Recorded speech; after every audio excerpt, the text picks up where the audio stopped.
मस्त. उपवासाला देखील बटाटो फ्रेंच फ्राईज खायचे आहेत ना? आणि तेही अगदी कमी तेलात. तळायची तर अजिबात गरज नाही.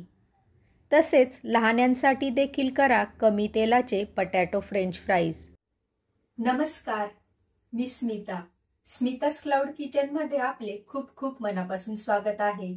माझ्या चॅनलवर नवीन असाल तर सबस्क्राईब करून बेल आयकॉन प्रेस करायला विसरू नका. चला तर मग झटपट रेसिपीला सुरुवात करूया. आकाराने जरा मोठे असे बटाटे मी इथे स्वच्छ धुवून घेतलेले आहेत. या बटाट्यांची प्रथम साल काढून घ्यायची आहे.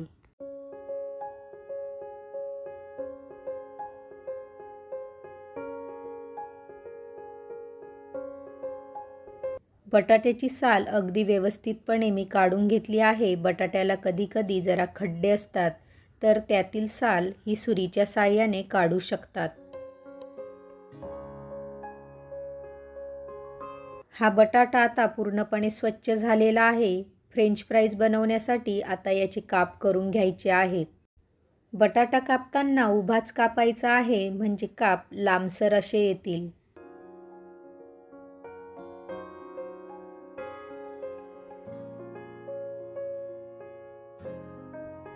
अशा पद्धतीने सर्व बटाट्यांचे काप करून घ्यायचे आहेत. बाकीचे बटाटे कापेपर्यंत हे काप काळे पडू नयेत, तसेच त्यातील स्टार्च कमी व्हावा म्हणून एका बाउलमध्ये पाणी टाकून त्यात मीठ टाकून घ्यायचे आहे.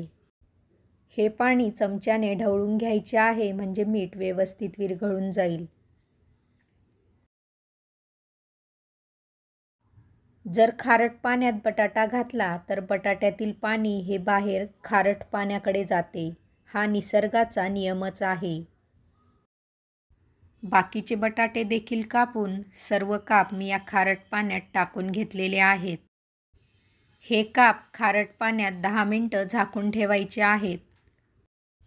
10 मिनिटांनंतर झाकण काढून बटाट्याचे काप चोळून धुवून घ्यायचे आहेत. हे काप अगदी पांढरे शुभ्र दिसत आहेत, तुम्ही इथे बघू शकतात. हे काप आता एका छिद्र असलेल्या गाळणीत काढून घ्यायचे आहेत. पाणी पूर्ण नितरवून एका ताटात मऊ पाणी शोषून घेणारे कापड अंथरून त्यावर हे काप टाकून घ्या.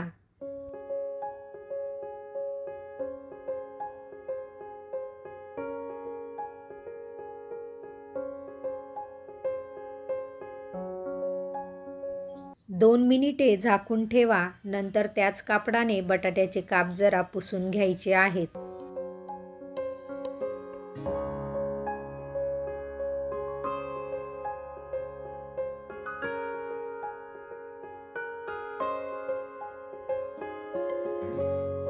मस्त पांढरे शुभ्र असे बटाट्याचे काप इथे आले आहेत. पाणी देखील व्यवस्थित निघालं आहे. आता गॅस ऑन करून त्यावर फ्राय पॅन ठेवून घ्यायची आहे.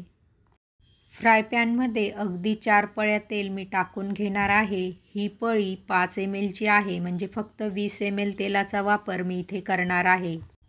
तेल सर्वत्र व्यवस्थित पसरवून घ्यायचे आहे. तेल व्यवस्थित तापलं की नाही ते प्रथम चेक करून घ्यायचं आहे. नंतरच बटाट्याचे काप टाकायचे आहेत. तेल व्यवस्थित तापलं नसेल तर काप हे फ्राय पॅनला तळाशी चिपकतात.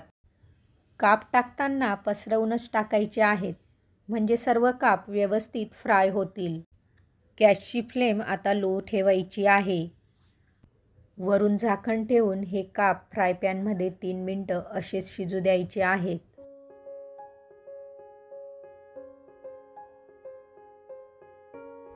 3 मिनिटांनंतर झाकण काढून बटाट्याचे काप जरा परतून घ्यायचे आहेत.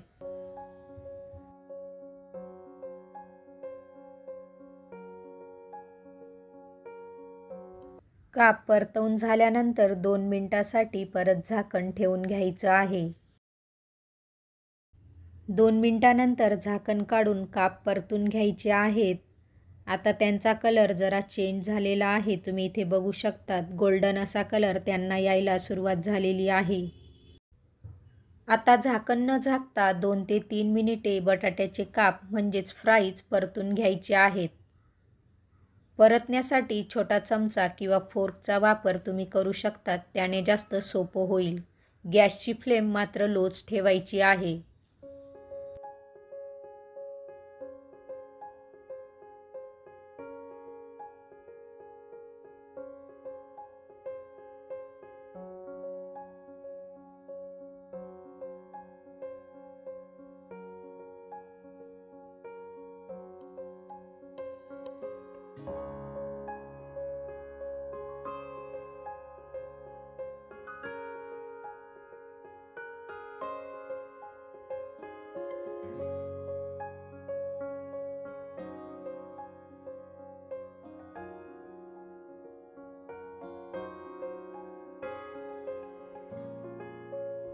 बटाट्याचे हे फ्राईज ऑलमोस्ट रेडी झाले आहेत. अगदी व्यवस्थित शिजले देखील आहेत, तुम्ही इथे बघू शकतात. आता या फ्रेंच फ्राईजवर चवीपुरते मीठ आणि आवडीनुसार चटणी टाकून घ्यायची आहे. हे फ्रेंच फ्राईज उपवासासाठी असल्यामुळे या 2च घटकांचा वापर इथे केलेला आहे. गॅस बंद करून फ्रेंच फ्राईज जरा व्यवस्थित चाळून घ्या, म्हणजे मीठ आणि चटणी सर्वत्र लागेल. अगदी कमी तेलात केलेले उपवासाचे पटॅटो फ्रेंच फ्राईज रेडी झाले आहेत.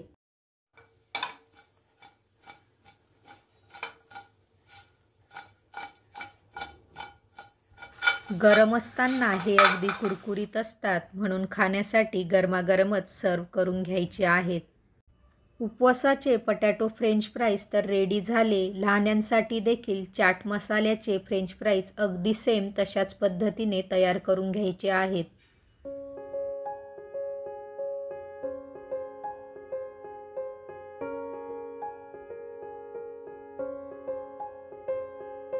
मुलांसाठी हे काप जरा अधिक कुरकुरीत केलेले आहेत. आता वरून फक्त थोडा चाट मसाला लावून घ्यायचा आहे. आपल्या आवडीनुसार तुम्ही कमी जास्त टाकू शकता.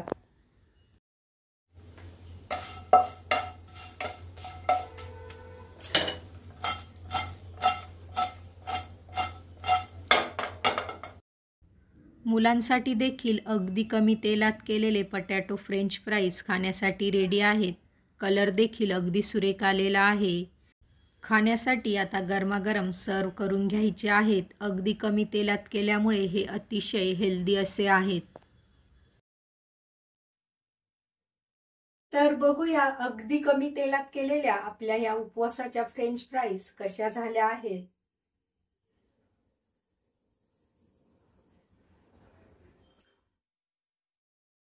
अगदी अप्रतिम झाल्या आहेत.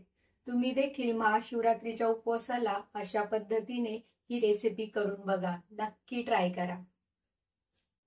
तसेच मुलांना झटपट नाश्त्यासाठी तयार केलेल्या या चाट मसाल्याच्या फ्राईज या देखील अप्रतिम झालेल्या आहेत. ही रेसिपी देखील तुम्ही मुलांसाठी ट्राय करू शकता. सो तुम्हाला माझ्या ह्या आजच्या रेसिपीज कशा वाटल्या तर कमेंटमध्ये मला नक्की कळवा. आवडल्या असतील तर लाईक करायला विसरू नका. पुन्हा भेटूया पुढच्या व्हिडिओमध्ये. तोपर्यंत तब्येतीची काळजी घेऊन मस्त खात राहा.